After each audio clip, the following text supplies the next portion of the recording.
दोस्तों आप सभी के लगातार कमेंट आ रहे थे कि भैया फिजिक्स में न्यूमेरिकल सॉल्व करने के लिए जो फार्मूले यूज में आते हैं उनका एक वीडियो बना दीजिए। तो आज के इस क्लास में हम लोग बात करने वाले हैं क्लास 12 फिजिक्स के मोस्ट इंपॉर्टेंट फार्मूले, जो कि आपको न्यूमेरिकल के लिए भाई बिल्कुल इनका काम आने वाला है। तो इसलिए इस वीडियो को पूरा देखना, चैप्टर वाइज सारे फार्मूले आपको यहाँ पर इस वीडियो में बताने वाले, तो आप इनको लिख भी सकते हो, ठीक है ना।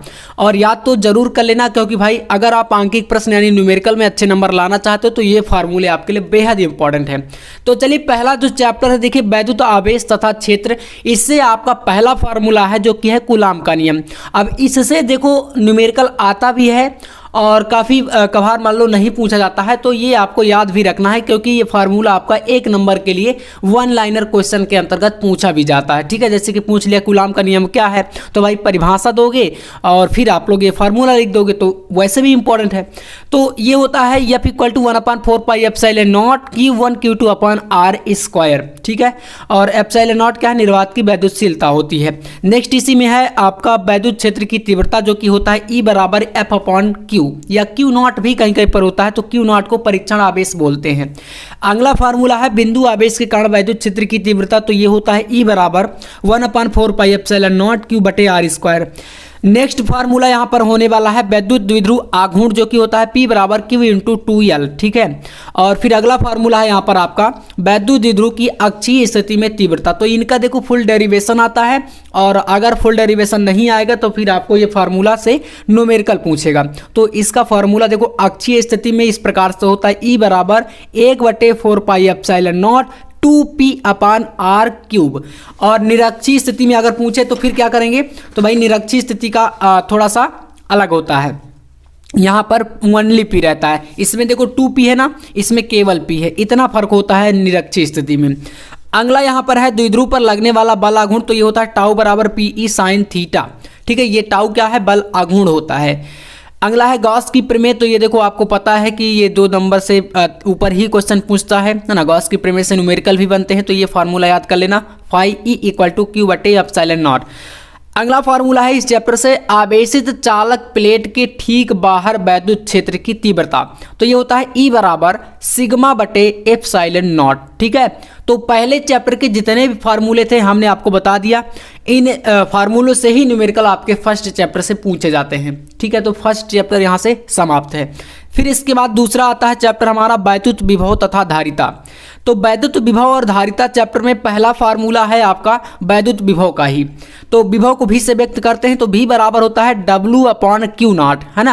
यानी किसी भी परीक्षण आवेश को अनंत से किसी बिंदु तक ले जाने में जो कार्य किया जाता है वह आपका विभव के अंतर्गत आता है। तो यहाँ पर भी जो है आपका ये विभव है, W कार्य है और Q आवेश है ना। कार्य का मात्रक जूल होता है, जो ऊर्जा या कार्य, तो जूल हो जाएगा। और Q क्या होता है भाई, आवेश, तो इसका कूलाम, तो ऊर्जा का जूल, और ये कूलाम तो जूल प्रति कूलाम इसका मात्रक हो जाएगा, या वोल्ट भी डायरेक्ट आप लोग इसको बोल सकते हो विभव को। इसी तरीके से बिंदु आवेश के कारण विभव, तो ये आपका V = 1/4πε0 Q/r, r आपकी दूरी होती है। तो इसके बाद यहाँ से आने वाला है द्विध्रुव के कारण अक्षीय स्थिति में विभव। अभी तक देखो आपने अक्षीय स्थिति में तीव्रता पढ़ा है ना। अक्षीय और निरक्षीय स्थिति में हमने तीव्रता के बारे में पढ़ा, लेकिन अब क्या पढ़ेंगे, तो अक्षीय और निरक्षीय स्थिति में विभव का भी फार्मूला होता है और विभव के लिए भी डेरिवेशन होता है। तो देखो अक्षीय स्थिति में जो विभव होता है वो इस तरीके से होता है, V = 1/4πε0 P/r², ठीक है ना, P/r²। ये अक्षीय स्थिति का है। और अगर निरक्षीय स्थिति पूछेगा तो निरक्षीय स्थिति में विभव भाई शून्य होता है, इतना याद रखना, ठीक है। निरक्षीय स्थिति में विभव क्या होता है, तो 0 होता है, यानी शून्य होता है, ठीक है। चलिए तो अब यहाँ से हम लोग बढ़ते हैं अगले फार्मूले पर। तो यहाँ से आता है दो बिंदु आवेश के निकाय की स्थितिज ऊर्जा, तो ये होता है U = 1/4πε0 Q1 Q2/r। यहाँ पर r² नहीं है, केवल r है, ये याद रखना। फिर आपका आता है वैद्युत धारिता, जो कि C = Q/V होता है ना, C = Q/V। विलगित गोली चालक की धारिता, ये भी एक छोटा सा 2 नंबर का प्रश्न पूछा जाता है डेरिवेशन टाइप से। तो ये होता है C = 4πε0 r आर क्या है, गोलई चालक की त्रिज्या होती है ना, धारिता सी होती है। तो इस तरीके से इसको निकाल सकते हैं। समांतर प्लेट संधारित्र की धारिता, जो कि आपको पता है कि ये 5 नंबर का फुल डेरिवेशन पूछता है, तो भाई ये आपका वेरी वेरी मोस्ट इंपॉर्टेंट ये क्वेश्चन है। तो C बराबर epsilon not A upon D, इस तरीके से ये डेरिवेशन होता है। और आपको अगर फार्मूले सिर्फ तैयार करना है तो फिर इस तरीके से केवल इसका सूत्र आप लोग याद कर सकते हो। वैसे ये डेरिवेशन पूछता है ये वाला प्रश्न, ठीक है ना, लॉन्ग में। तो इस तरीके से होता है। अगला प्रश्न है, एक समान वैद्युत क्षेत्र में द्विध्रुव को घुमाने में किया गया कार्य। तो देखो किया गया कार्य इस तरीके से निकालते हैं, कार्य को W से, है ना, वर्क, W बराबर PE cos θ1 माइनस cos θ2। अब देखो θ1 θ2 का मतलब क्या है, जैसे आपके पास कोई एंगल रहेगा, जब मान लो कि ये सुई है आपकी, तो यहाँ पर रहेगा तो पहले उसका थीटा लेंगे, तो जब जितना डिग्री रहेगा तो θ1 होगा।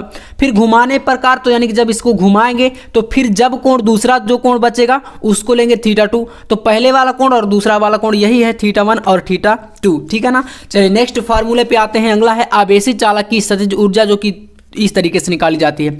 तो जैसा रूप दिया रहेगा वैसे रूप पर आपको इसको लिख करके निकालना है। U बराबर 1/2 QV इंटू V, U बराबर 1/2 CV स्क्वायर, U बराबर 1/2 QV स्क्वायर अपॉन C, ऐसे भी होता है। संधारित्रों को संयोजन के लिए श्रेणी क्रम और समांतर क्रम के ये फार्मूले हैं, देख सकते हो आपके सामने है पूरा, है ना।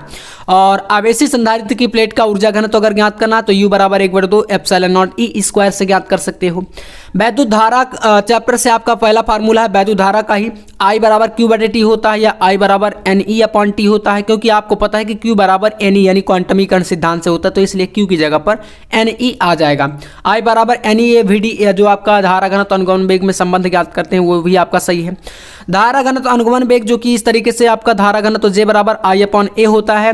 किसी भी एकांक क्षेत्रफल पर प्रवाहित संपूर्ण धारा जो होती है वह उसका धारा घनत्व कहलाती है। अनुगमन वेग जो होता है वो VD होता है, तो J बराबर NEVD, जो इस तरीके से हमने ये संबंध निकाला था जब दोनों में रिलेशन ज्ञात करते हैं। गतिशीलता का सूत्र होता है J बराबर सिग्मा इंटू E, ठीक है।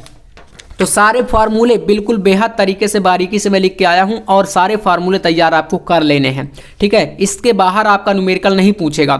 वैद्युत ऊर्जा W बराबर V इंटू Q या W बराबर VIT भी होता है ना। इसके बाद शक्ति का, तो शक्ति होता है P बराबर W/T या P बराबर VI, जैसे मतलब जरूरत पड़े जो भी वैल्यू दी रहेंगी, क्योंकि देखो जो न्यूमेरिकल होता है एक तरीके से नहीं दिया जाता, उसकी कई सारी वैल्यू अलग अलग तरीके से दी रहती हैं, तो जैसा आए वैसे करो, बस फार्मूले कम नहीं होने चाहिए आपके सामने। तो किलोवाट घंटा में अगर आपको यूनिट ज्ञात करना है, जैसे कि घरों में जो बिजली आपकी यूज होती है विद्युत, तो यूनिट ज्ञात करने के लिए वोल्ट एम्पियर और घंटा सभी गुणा करा करके 1000 का भाग दे देते हैं, तो ये निकल आता है। विद्युत वाहक बल, जो कि I बराबर E बटे स्मॉल r कैपिटल R, जो कि आपको पता है कि एक प्रतिरोध है और एक आंतरिक प्रतिरोध होता है। E बराबर इस तरीके से ज्ञात करते हैं, और एक दूसरा फार्मूला ये भी होता है, प्लस माइनस का डिफरेंस है। व्हीटस्टोन सेतु के लिए भाई आपको पता है कि चारों प्रतिरोध इस तरीके से रखे जाते हैं, P/Q इक्वल टू R/S। अज्ञात प्रतिरोध अगर ज्ञात करना है तो S बराबर 100 minus L upon L into R, है ना, इस तरीके से ज्ञात करते हैं। गतिमान आवेश तथा चुंबकत्व जो चैप्टर है, इससे देखो बायो-सैवर्ट का नियम, पहला फार्मूला ये होता है delta V equal to mu naught upon 4 pi. इसका जो वैल्यू होता है म्यू नॉट अपॉन 4 पाई का, वो होता है 10⁻⁷, ठीक है। IDL या delta L sine theta upon R square, DL को मतलब अल्पांश बोलते हैं, ठीक है ना, जो छोटे से टुकड़े के अंतर्गत हम ज्ञात करते हैं। एप्सिलॉन नॉट और म्यू नॉट में संबंध इस तरीके से होता है, जो कि प्रकाश की चाल के बराबर होता है, C बराबर। और इसका अगर मान ज्ञात करना हो तो आपको पता है कि प्रकाश की चाल कितनी होती है, 3 × 10⁸ मीटर पर सेकेंड, इस तरीके से ये निकाली जाती है। परिमित लंबाई के रेखीय चालक के कारण उत्पन्न चुंबकीय क्षेत्र, तो ये होता है V बराबर mu naught upon 4 pi I upon A sine φ1 minus φ2, वही है θ1 θ2, ठीक है ना, तो ये हो जाएगा। वृत्ताकार धारावाही लूप के केंद्र ऊपर उत्पन्न चुंबकीय क्षेत्र, तो V बराबर mu naught I upon 2R। Ampere का परिपथीय नियम, बंद परिपथ के लिए रेखित समाकलन vector V dot vector DL equal to mu naught I, है ना। अनंत लंबाई की रेखीय धारावाही तार के कारण चुंबकीय क्षेत्र, जो कि इस तरीके से ज्ञात करते हैं, V बराबर म्यू नॉट अपॉन 4 पाई 2I अपॉन R, ठीक है। इसके बाद लॉरेंज बल का एक सूत्र आता है भाई, लॉरेंज बल बराबर होता है जो कि F equal to QVB sine theta.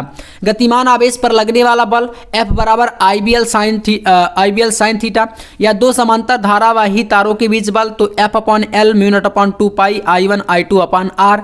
और चुंबकीय द्विध्रुव को घुमाने में किया गया कार्य, तो ये होता है चुंबकीय द्विध्रुव के लिए, है ना, ये चुंबक के लिए है। W बराबर mv1 minus cos theta.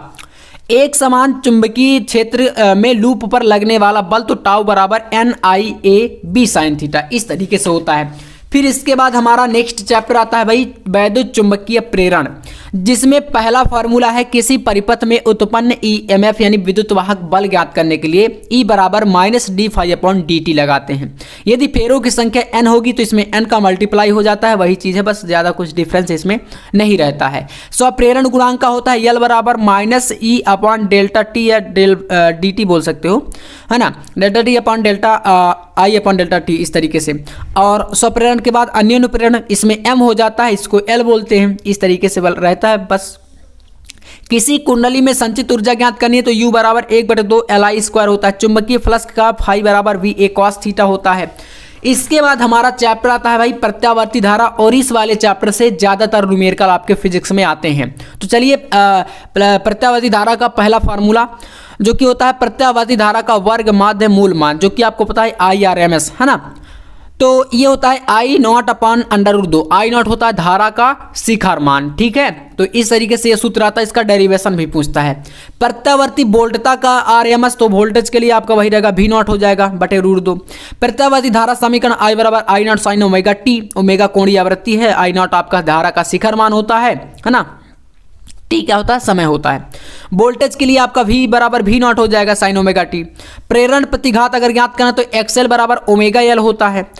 LR परिपथ की प्रतिबाधा के लिए Z बराबर √ के अंदर R² प्लस XL²। LCR परिपथ की प्रतिबाधा भाई ये 4 नंबर का डेरिवेशन आता है पूरा, है ना, 3 से 4 नंबर का।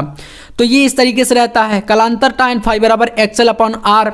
दक्षता अगर ट्रांसफार्मर की ज्ञात करें तो ट्रांसफार्मर के लिए वाला सूत्र लगता है, जो कि N क्या है भाई, फेरों की संख्या, B आपका वोल्टेज, और SP का क्या मतलब है, तो भाई P का मतलब होता है प्राथमिक कुंडली यानी प्राइमरी, S का मतलब होता है सेकेंडरी यानी द्वितीय कुंडली। दक्षता ज्ञात करनी तो PS/PP × 100। शक्ति गुणांक आपको ज्ञात करना तो cos फाई बराबर ज्ञात कर लोगे R/Z। R प्रतिरोध है, Z क्या भाई प्रतिबाधा होती है। वैद्युत चुंबकीय तरंगे लास्ट चैप्टर आपका फर्स्ट बुक का, जो कि तरंग दैर्घ्य ज्ञात करने के लैम्डा बराबर C/V से हम लोग ज्ञात करते हैं। वैद्युत तथा चुंबकीय क्षेत्र के आयाम का ज्ञात करने के लिए तो E0/V0 = C, प्रकाश की चाल के बराबर। चुंबकीय क्षेत्र के लिए आपका ये फॉर्मूला लगता है जो कि दिया है। समतल वैद्युत चुंबकीय तरंग के लिए समीकरण वैद्युत क्षेत्र जो कि E बराबर E0 sin ωt - kx होता है। तो इस तरीके से प्यारे दोस्तों हमने फर्स्ट जो आपकी बुक है पहली वाली पार्ट 1 के सारे इंपॉर्टेंट फार्मूले आज के इस वीडियो में करा दिए हैं। और अगर आप इस वीडियो को ज़्यादा से ज़्यादा प्यार दिखाएंगे, दोस्तों के साथ शेयर करेंगे, और अगर इस वीडियो पर 1K लाइक हो जाता है, जी हाँ 1K लाइक हो जाता है, 1000 लाइक, ठीक है ना, 1000 लाइक, तो मैं अगली जो पार्ट 2 बुक है उसके सारे फार्मूले का वीडियो आपके सामने ला दूंगा, ठीक है। तो बस आज के वीडियो में इतना ही, और मिलते हैं नेक्स्ट वीडियो में नेक्स्ट टॉपिक के साथ। तब तक के लिए जय हिंद, वंदे मातरम।